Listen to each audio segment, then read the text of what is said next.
Hello, everybody, and welcome to another episode of Sports with Monga. The run-in continues. Game week 34 wrapped it up with some crazy scenes and again a change at the top. Last game week we had Man City advantage, but now it is Arsenal who are sitting on top of the Premier League table with 77 points, Man City 76, and Liverpool 74. A lot to get into. Liverpool, are they out of the run-in?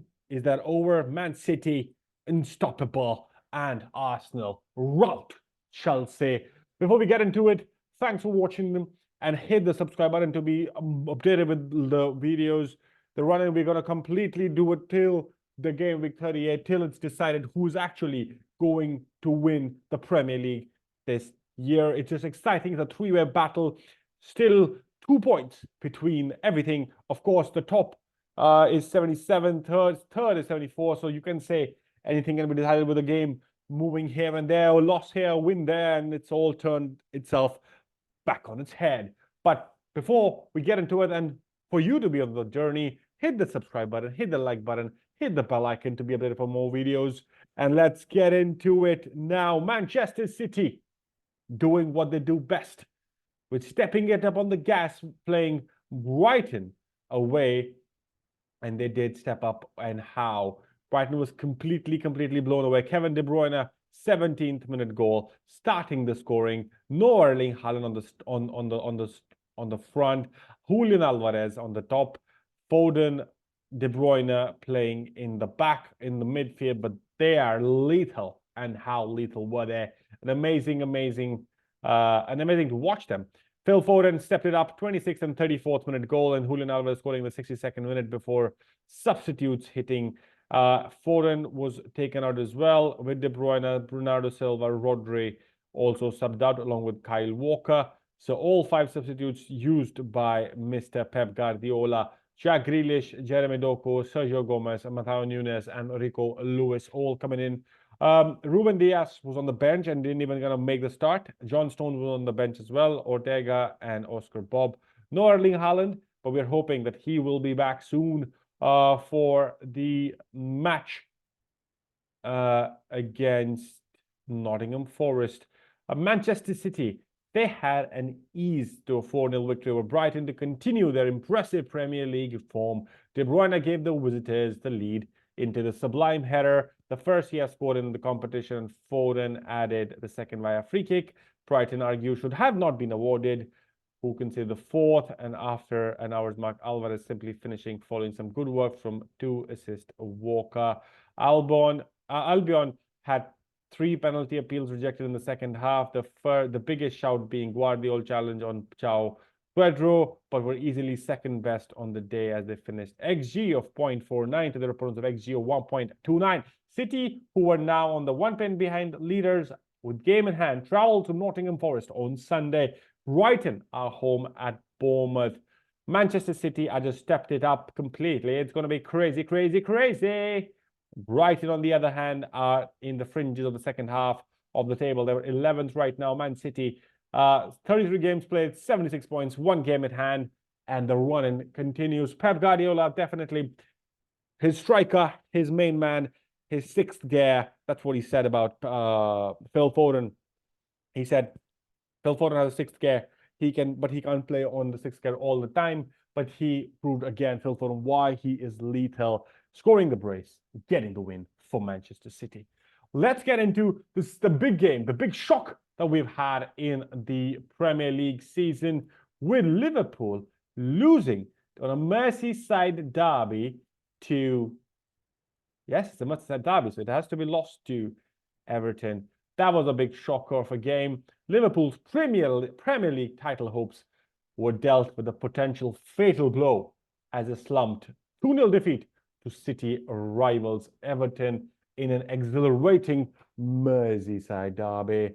Dominic Calvert-Lewin header made sure the Toffees' victory, their first in a derby at Goodison Park since 2010, after Jared Braithwaite had poked them ahead. Luis Diaz came closest to launching Liverpool comeback, but struck the post, leaving Jurgen Klopp's side with just 1 win from their last 4 Premier League outings. Defeat leaves Reds 3 points behind the league leaders, Arsenal, with 4 games left, and third place, Manchester City, are already now second place. Manchester City, who beat Brighton. Jurgen Klopp's men have fallen, in my mind. There is no way of a comeback here for Liverpool. Manchester City and Arsenal do not look at the team that they're going to drop points. But one thing is for sure, guys. Liverpool supporters, get in the comment section below, hit the subscribe button. Let me know about this point. I have one question for you. Do you think at the start of the season, and that's what even Jurgen Klopp said, at the start of the season, did you really think you will be fighting for the title? Shouldn't you just be happy that you're there, considering the form that you've been? But you've just been consistently there, hence it makes sense you are here for the journey. I think you have overachieved. Liverpool has overachieved this season with the players, where they've been playing and everything. And that's a good thing. Overachieving on by this is good. Jurgen Klopp is leaving by end of the season. You wanted to give him the quadruple. You lost the FA Cup. You lost in the Europa. And you've lost the Premier League as well. You've won the Carabao Cup, so you should be happy with that. But that means that Jurgen Klopp's legend and era will end with not a quadruple, not a triple, not a double, but just one trophy, hopefully, in my mind.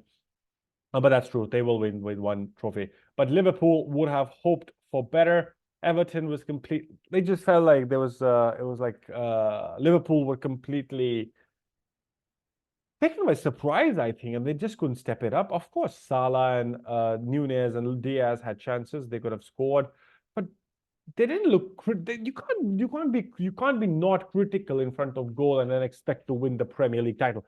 That's not how it works. It is going to be hard. I think Liverpool hopes are dead in the water. There's nothing happening then, and it's done. Let me in the comments below what do you think, and of course, Liverpool fans, do you feel title hopes are done? Or do you feel title hopes are alive and they will come back? Anything could happen. There's anybody's take here. So I won't be surprised if I do hear comments saying the fact that, hey, why are you being so negative about Liverpool? I'm not being Liverpool. I'm not being negative to Liverpool. I'm just trying to see how it feels like. Also, a lot of talk about the next manager from Feyenoord, coming in for Liverpool. There's a lot of distraction as well, of course, because of the fact that Jurgen Klopp is going to be leaving at the end of the season. What a night that's going to be, but what a career he's had. What a legend, what a player, what a manager for Liverpool, and he's got the club in the right places. And let's talk about the league leaders right now running riot, completely running riot. The five-star display from a 5-star team. Arsenal get the win 5-0. What a match against Chelsea. It was not Nottingham Forest or not Bournemouth or Sheffield United or Luton Town. It was Chelsea, and properly won game. Leonardo Trossard scoring the goal in the 4th minute, but Ben White making it 2 in the 52nd minute. But Kai Havertz on a brace against his former club, celebrating well, showing what they built for. 57th minute and 65th minute goal, and Ben White also scoring a beautiful cushioned shot, almost like a pass, but it went into the goal for a Ben White brace as well.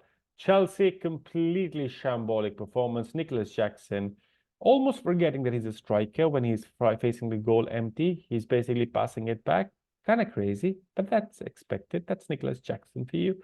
That happens sometimes, but that's completely dead in the fucking water. Chelsea need a revamp for sure. That's what everybody will say. Chelsea need players. Chelsea need players. Blah, blah, blah. They need a striker. Marc Cucurella on that right wing was shit. Fucking shit. Arsenal had a free fucking reign. Saka was going like, oh, there's nobody here. I'm going to like fuck them all. Perfect. That's what happened eventually. Chelsea was shit. Complete shit, boys. Disasi, I'd like, why? Pochettino? Disasi and Badiashile have not played together. They don't work. Alfie Gilchrist was starting. Protect that youngster. Protect the youngster. And they were playing like shit. They were like, okay, let them come. We will defend. Enzo Fernandez, Mikaela Mudryk, Madueke were like all shit players eventually for Chelsea. I think none of them played well. of course, the biggest thing is Nicholas Jackson, and they had two players they were missing, and that tells you how important those two players are for them. Gusto was missing, and as well, Cole Palmer.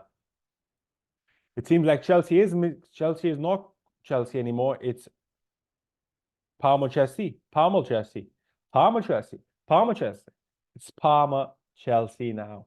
That's what everybody's saying. On the other side, beautiful management from Arteta's side. The game was perfectly poised for a clincher, but they ended the game in the first half itself with one goal advantage, but then early in the second half scoring 3 goals or 4 goals was like crazy. Tomiyasu was subbed out. Partey played as well. Trossard and Havertz for Zinchenko, Jorginho, Fabio Vieira, Gabriel Jesus, and Gabriel Martinelli. So a good side. I think it's pretty much poised for Arsenal to drop points. Who will now face? Arsenal will now face, and that's the important thing. Arsenal will now face the formidable. I think this will be the game that nobody would want to lose or play as well, but they will face the North London Derby. It is Tottenham Hotspurs playing Arsenal. This is one game, of course, that's the Manchester United game, which I predicted possibly, where Manchester United will beat Arsenal to give Man City the title. But this could also be the game with Ange Postecoglou hoping to bring some respect back to Tottenham Hotspurs, who've not played for 10 days. Can you imagine them not played for 10 days and everybody else has played 3 games? It's just crazy. But Spurs play Arsenal, and that's going to be, I think, a very important game as well. Let me know in the comment section below, Arsenal fans, do you think this is your best chance to win the Premier League title? Are you feeling it? I think I'm feeling it, but I think it's going to be 2 games in my mind. But Arsenal can, like, something needs to happen miraculously. They could also win the Premier League in my mind. But Manchester City are just relentless. They will always be sitting behind them and saying, okay, let's see what happens now. Because what is interesting, Liverpool play the first game tomorrow in the game week 35.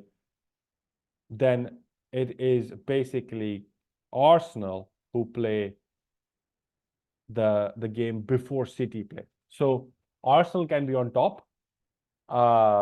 Liverpool will be kind of when they play will be like joint on the top. But City will have the last laugh eventually as well. But that's going to be interesting. Let me know in the comment section below what do you think. Pressure is on. Arsenal, I think, are going for the win. It is, I think, game over for Liverpool. But can they make a comeback? But it's Manchester City's to lose as well, because they are relentless and they would want to make a double. The Premier League and the FA Cup final that they will be playing soon. Let me know in the comment section below. Get in this chat. Tell me what do you think. Who's going to win the Premier League? I think it's advantage Arsenal. Still too early to call, but we'll see what happens. And then, drop in the comment section below. Share your thoughts. Hit the subscribe button to be on this journey. Hit the bell icon. Hit the like button. Share with your friends. Make a community. Talk about this, guys. And help share, subscribe. Thanks for watching. Catch you in the next one.